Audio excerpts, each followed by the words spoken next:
Hello শিক্ষার্থী বন্ধুরা, আজকে আমরা জাবেদার এ টু জেড আলোচনা করব। মানে যে জাবেদাগুলি তোমাদেরকে জানা একান্তই আবশ্যক এবং এই জাবেদাগুলো যদি জানতে পারো তাহলে কি করতে পারবা, তোমরা যে কোনো জাবেদা প্রস্তুত করতে পারবা, সেটা তোমরা এসএসসি লেভেলে হয়ে থাকো এবং এইচএসসি লেভেল যে লেভেলেই তোমরা থাকো।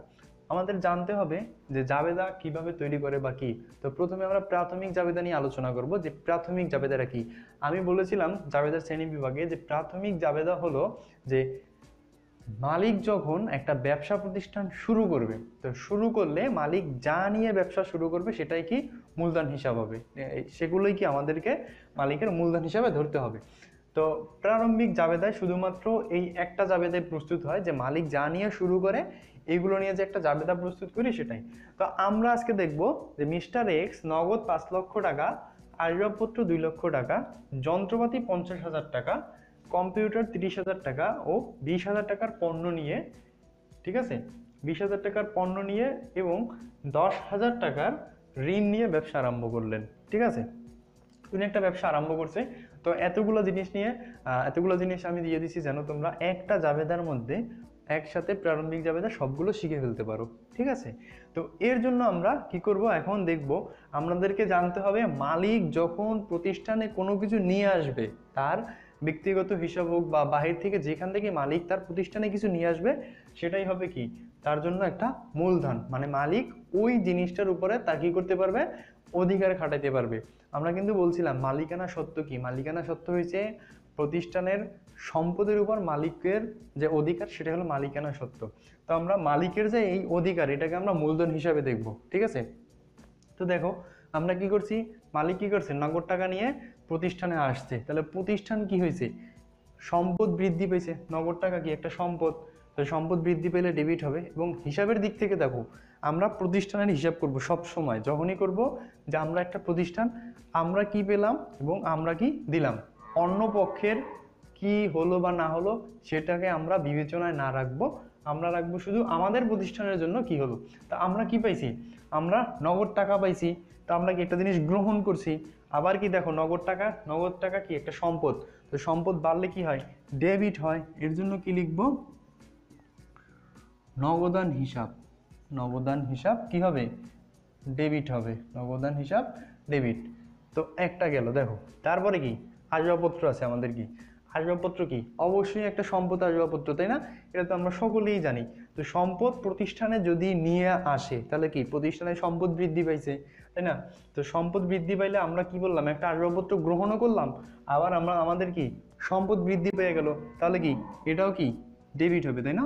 তাহলে আমরা কি লিখব, আসবাবপত্র হিসাব ডেবিট। তারপরে দেখো 3 নম্বরে কি, যন্ত্রপাতিও কিন্তু আমাদের একটা সম্পদ, তাই না? তো প্রতিষ্ঠানে যদি সম্পদ আসলে কি সেটা একটা ডেবিট। আবার কি সম্পদ বাড়লো, তাই না, প্রতিষ্ঠানের জন্য কিছু যন্ত্রপাতি বৃদ্ধি পাইলো, তাহলে কি এটা কি প্রতিষ্ঠানের জন্য একটা কি, বাড়লে কি হয়, সম্পদ বাড়লে ডেবিট হয় না? আমরা কি লিখবো, যন্ত্রপাতি হিসাব ডেবিট। তারপরে আমাদের কি আছে দেখো, যন্ত্রপাতি গেলে এবার দেখো কম্পিউটার কি, কম্পিউটার হলো অফিসের সরঞ্জাম। তো অফিস সরঞ্জাম এটা কি একটা সম্পদ, কিন্তু অফিস সরঞ্জামও সম্পদ। তো অফিস সরঞ্জাম যদি আমাদের প্রতিষ্ঠানে আসে, সম্পদ বৃদ্ধি পেল, আবার মালিক আমাদেরকে কি দিল, সে দান করছে কি, অফিস সরঞ্জাম দান করে দেয় এবং সেটা আমরা কি করলাম, গ্রহণ করলাম। মানে ডেবিট ক্রেডিটের কেন্দ্রের দিক থেকে আমাদের কি এটা গ্রহণ করা হইলো, আমরা গ্রহিতা কি সবসময় ডেবিট। আবার কি আসবাবপত্র অফিস সরঞ্জাম কি একটা সম্পদ, তো সম্পদ বাড়লে কি হবে, ডেবিট হবে।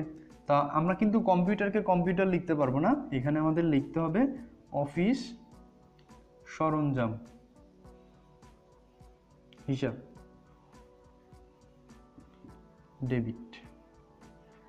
তারপরে দেখো কি আছে, 20,000 টাকার পণ্যদ্রব্য, 20,000 টাকার পণ্য। মনে রাখবা, পণ্য যখনই লেখা থাকবে সেটাকে আমাদের ক্রয় হিসাব লিখতে হবে। হিসাব বিজ্ঞানের আওতায় কখনো পণ্য হিসাব লেখা যাবে না, পণ্য থাকলে সেটাকে ক্রয় হিসাব লিখতে হবে। ঠিক আছে, এটা নোট করে রাখবা যে পণ্য থাকলে সেটা কি ক্রয়। 20,000 টাকার পণ্যদ্রব্য নিলে সেটা প্রতিষ্ঠানের জন্য কি একটা সম্পদ হিসাবে কাজ করতেছে, তাই না? সম্পদ হিসাবে কাজ করতেছে, বা মালিক প্রতিষ্ঠানকে কি করলো, কিছু সম্পদ কিছু পণ্যদ্রব্য দিল। তো পণ্যদ্রব্য দেওয়ার ফলে কি হবে, প্রতিষ্ঠান এটা কি গ্রহণ করলো, তাহলে কি এটাও আমাদের কি ডেবিট হবে।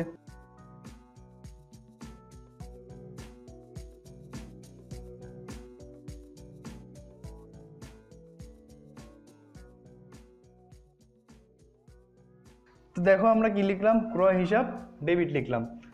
আশা করি বুঝছো যে পণ্যটাকে কেন আমরা ক্রয় লিখলাম। পণ্য সবসময় আমাদের ক্রয় হিসাবে যাবে, এবং এটা কেন ডেবিট হলো, কারণ এটা প্রতিষ্ঠানে নিয়ে আসা হয়েছে, প্রতিষ্ঠানে কি মুনাফার জন্য এটা যোগান দিবে, তাই না।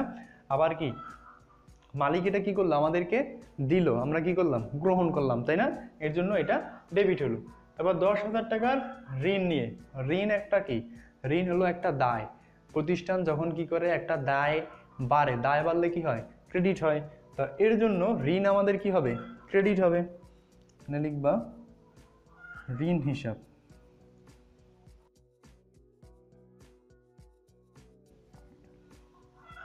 ঋণ হিসাব ক্রেডিট। এবং সর্বশেষ যেটা হবে সেটা হবে কি, মূলধন হিসাব। এত কিছু নিয়ে আসলাম, এর ফলে কি হবে, আমরা আমাদের কি এগুলোটা মালিক যে অধিকার খাটাবে তার জন্য কি আমরা একটা দায়বদ্ধ না, এগুলোর প্রতি আমরা এই যে দায়বদ্ধ হলাম, এটাই হলো কি মালিকের যে অধিকার, সেটাকে আমরা বলবো যে কি মূলধন, মূলধন হিসাব, এটাও কি হবে ক্রেডিট। তো আমি অনেকেই আছে এই টাকা বসানোর ক্ষেত্রে অনেকের ভুল হয়, সেই টাকার ক্ষেত্রটাও কি আমরা আজকে ঠিক করে নিব, ঠিক আছে। তো এইখানে টাকাটা সমস্যা হয়, এই নগদের টাকাটা বসাইতে। তো নগদের টাকাটা আমরা একটু পরে বসাই, আগে আসবাবপত্র বসাই। আসবাবপত্র কত ছিল, 2 লক্ষ টাকা। তারপরে যন্ত্রপাতি ছিল 50,000 টাকা। তারপরে আমাদের কম্পিউটার ছিল কত, 30,000 টাকা। এবং পণ্যদ্রব্য ছিল 20,000 টাকা, ঠিক আছে। আমাদের ঋণ কই, ঋণ হইল 10,000 টাকা। ঋণ আগে বসাও 10,000 টাকা। এখন দেখো, যখন প্রতিষ্ঠান কি করে, ঋণ গ্রহণ করে, ঋণ গ্রহণ করলে কি হয়, অন্য প্রতিষ্ঠান আমাদের কি টাকা দেয়, তাই না, নগদ টাকা বৃদ্ধি পায়। তো নগদ টাকা আমাদের ছিল 5 লক্ষ, আবার কি 10,000 টাকা আমরা ঋণ নিলাম, তার মানে কি আমাদের মোট নগদ কত টাকা হবে, 5,10,000 টাকা। এটা মনে রাখবা, ঠিক আছে। যে প্রতিষ্ঠান যখন ঋণ নিয়ে ব্যবসা শুরু করবে, মনে রাখবা যে ঋণের টাকাটা নগদের টাকার সাথে যোগ করে এখানে লিখে দিবা, ঠিক আছে। তাহলে কি হলো, ঋণের 10,000 টাকা নগদের 5 লক্ষ টাকার সাথে কি হবে, যোগ হবে। তাহলে 5,10,000 টাকা হলো কি আমাদের নগদ টাকা। আমি আবারও বলছি যে ঋণ নিলে প্রতিষ্ঠান কি করলো, অন্য একটা তৃতীয় পক্ষের নিকট দায়বদ্ধ থাকলো, কিন্তু কি হলো, তার কাছে কি নগদ টাকার পরিমাণ, সম্পদের পরিমাণ বৃদ্ধি পেলো। তো সম্পদ বৃদ্ধি পাওয়ার ফলে কি হয়, নগদ টাকা বৃদ্ধি পায়। আর এর জন্য কি হয়, এইটা আমাদের এই 10,000 টাকা নগদ টাকার সাথে যোগ করলাম, আর বাকিগুলো সব ঠিক আছে। এখন দেখো মোট যোগ করবা, 5,10,000 আর 2 লক্ষ, 7,10,000, আর এইখানে হলো 50, 30, 20, এখানে হলো 1 লক্ষ, মানে 8,10,000 টাকা। 8,10,000 টাকা হলো কি আমাদের ডেবিট পাশের যোগফল, ডেবিট পাশের যোগফল। তাহলে ক্রেডিট পাশের যোগফলও কি অবশ্যই 8,10,000 টাকা হতে হবে। মনে রাখতে হবে যে ডেবিট পাস ও ক্রেডিট পাস, জাবেদার ডেবিট পাস ক্রেডিট পাস দুই পাশের টাকা সমানভাবে লিখতে হবে, এটা একটা জাবেদার বৈশিষ্ট্য।